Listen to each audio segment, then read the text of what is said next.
बिस्मिल्लाहिर्रहमानिर्रहीम। अस्सलाम वालेकुम टू एवरीवन। देखिए भाई, मेरा आज का जो टॉपिक है वो है why toppers fail to get full marks in papers.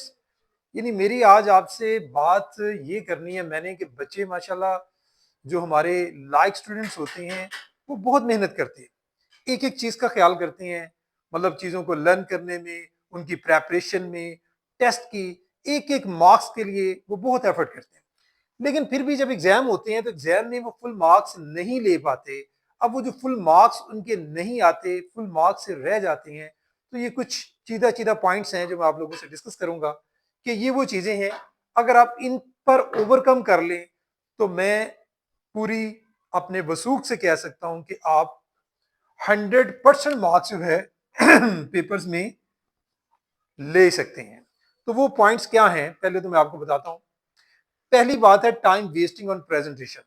बहुत से बच्चे ऐसे होते हैं जो अपने पेपर की खूबसूरती के लिए पेपर को जब स्टार्ट करते हैं उस वक्त भी वो काफी सा टाइम लाइनें लगाने पर साइडों पर और बड़ा बड़ा लिखकर खूबसूरत बनाने में बहुत ज्यादा टाइम वेस्ट कर देते हैं। प्रेजेंटेशन जरूरी है लेकिन प्रेजेंटेशन जो है उसके मार्क्स नहीं है। प्रेजेंटेशन का आपको एक नंबर भी नहीं पेपर में मिलता, लेकिन प्रेजेंटेशन से ये हम जरूर कहेंगे कि पेपर का मेकअप हो जाता है। लेकिन उस मेकअप को करने के लिए आपके लिए जरूरी ये है कि जब आप पेपर स्टार्ट करें तो आप बहुत ज्यादा प्रेजेंटेशन की तरफ कतन ना जाएं। आपने क्या करना है, आपने ज्यादा फोकस करना है पेपर को सॉल्व करने में। वो जो प्रेजेंटेशन है आपकी, उसके लिए आपने पेपर सॉल्व करते हुए टाइम बचाना है। एंड पे आपके पास अगर एंड पे 5 मिनट, 10 मिनट, 15 मिनट, कुछ भी टाइम आपका पेपर सारा सॉल्व होने के बाद बचता है तो देन आप जितनी चाहे प्रेजेंटेशन करें। लेकिन पेपर के स्टार्ट में जब आपका सबसे जरूरी काम है अपने पेपर को टाइम के बीच में उसको कंप्लीट करना, तो उस वक्त आप प्रेजेंटेशन की तरफ कतन ना जाएं। उसके लिए बिल्कुल लाइट सी प्रेजेंटेशन स्टार्ट में करके तो अपने क्वेश्चंस को सॉल्व करने की तरफ आए। एक बात तो ये। दूसरी बात है स्लो हैंड राइटिंग। ये भी बच्चों का मसला है। बच्चे लिखते स्लो हैं। जब वो स्लो लिखते हैं, चाहे वो पेपर उनको सारा आता है लेकिन उसके बावजूद वो अपने पेपर को प्रॉपर उस तरह से कंप्लीट नहीं कर पाते। इन द एंड उन्हें फिर दौड़ लगानी पड़ती है, हैंड राइटिंग का इशू भी आता है, क्वेश्चन मिसिंग भी होते हैं। तो बेटा आपने पेपर में अपनी हैंड राइटिंग को भी देखना है, चेक करना है। उसका बेहतरीन तरीका बेटा ये होता है कि आप जब भी प्रैक्टिस करें, टेस्ट की, स्कूल में करें, घर में करें, तो आप उसके लिए टाइम देखें कि ये क्वेश्चन कितने मिनट्स में हो सकता है। नहीं तो टीचर से पूछ लें, वो आपको बता देगा ये 5 मिनट में कंप्लीट होना चाहिए, ये 10 मिनट में होना चाहिए, ये 15 मिनट में। तो आपने उस टाइम के अंदर अपनी अच्छी हैंड राइटिंग के साथ उसको कंप्लीट करके प्रैक्टिस करनी है इन दिनों। तो अगर आपका उस टाइम में आपका कंप्लीट नहीं होता क्वेश्चन लिखते हुए, तो समझ लें कि आपकी हैंड राइटिंग स्लो है और पेपर में आप अपने नंबर इस वजह से भी गंवाने वाले। नेक्स्ट है भाई अटेम्प्ट ऑल एक्स्ट्रा क्वेश्चंस।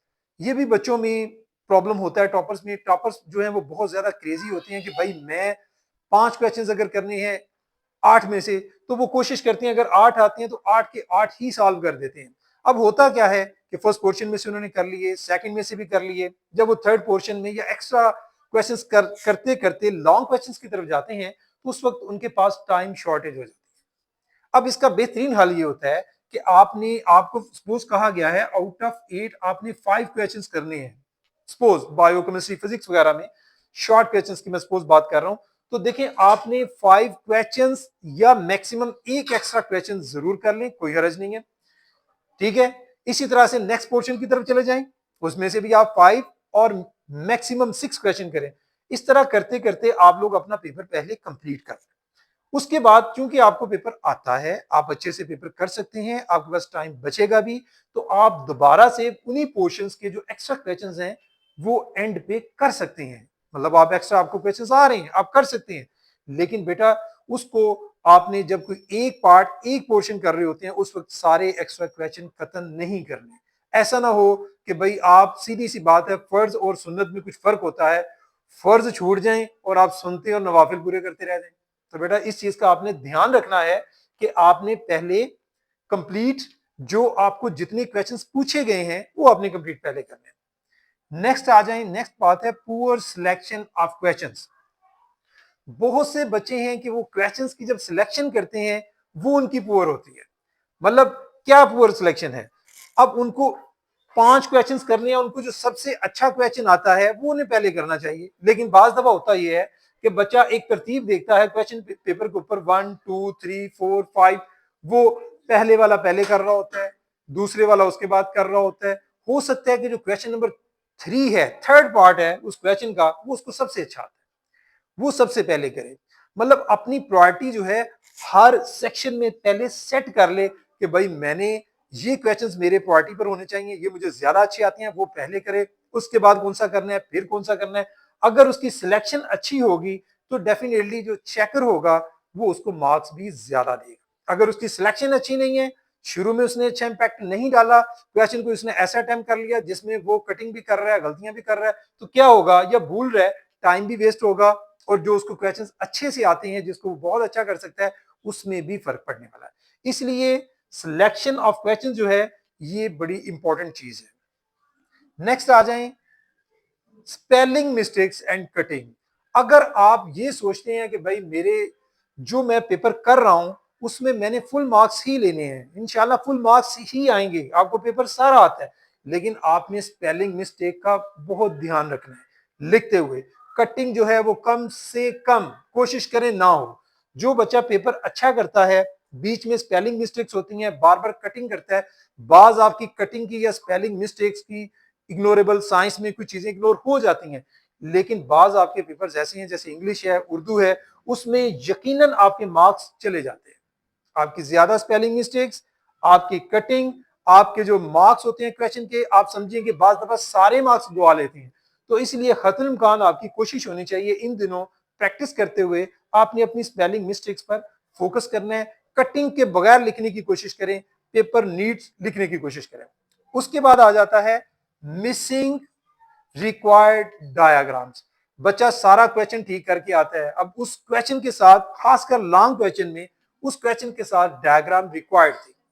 अब बच्चा ने चाहे पेपर में उसके साथ ये लिखा गया है या नहीं लिखा गया, डायग्राम पूछी गई है या नहीं, लेकिन बच्चे ने, अगर उसने बुक में वो डायग्राम देखी थी, सीखी थी, पढ़ी थी, तो बेटे आपने फिर उस डायग्राम को उस क्वेश्चन के साथ जरूर बनाना है, क्योंकि उस डायग्राम के बगैर आपको फुल मार्क्स नहीं मिलेंगे, चाहे आप वो क्वेश्चन बहुत अच्छा करके आते हैं।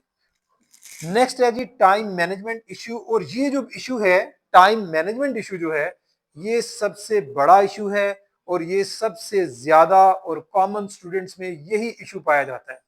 अब टाइम मैनेजमेंट को कैसे आप बेहतर कर सकते हैं, ये कोई मुश्किल काम नहीं होता। आपने प्रैक्टिस करनी है, जब भी प्रैक्टिस करनी है, आपने हमेशा अपने क्वेश्चंस का टाइम सेट करके कि इस क्वेश्चन को मैंने आज 10 मिनट्स में करना है। सपोज अगर आप अपनी हैंड राइटिंग स्पीड भी बढ़ाते हैं तो वो भी इसी इसी तरह से बढ़ती है कि भाई आज आपने 10 मिनट्स में किया है, तो नेक्स्ट आप कोशिश करेंगे कि भाई ये जो 10 मिनट्स हैं ये कन्वर्ट हो जाए 8 मिनट्स में।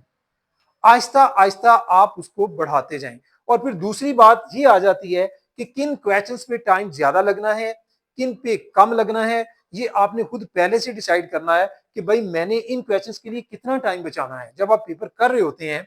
सपोज एक एग्जांपल देता हूं, सपोज उर्दू में ऐसे जो होता है या इंग्लिश में ऐसे, खासकर उर्दू में लंबा होता है, उस पर टाइम ज्यादा लगना होता है। अब आपने जब पेपर करना है तो कोशिश करें कि उर्दू का जो ऐसे है उसको आप एंड पे करें। क्यों? उसका फायदा ये होगा कि आप उसके लिए टाइम बचाएंगे, टाइम बचाते चले जाएंगे। बाकी जो क्वेश्चंस हैं उनमें से चाहे आधा मिनट, 1 मिनट बचाते बचाते, अगर आपको ऐसे के लिए 30 मिनट्स दरकार थे तो आप लोग 35 मिनट्स बचा लेते हैं, जिससे आप उसको ज्यादा अच्छा कर सकते हैं। इसी तरह से जो आप शॉर्ट क्वेश्चंस करते हैं, देखिए आपने प्लान किया कि भाई ये क्वेश्चन जो है मैं 10 मिनट्स में कंप्लीट करूंगा, लेकिन आपकी टाइम मैनेजमेंट अगर अच्छी है तो आप थोड़ा सा टाइम बचा लेते हैं, आधा मिनट, 1 मिनट, वहां से टाइम।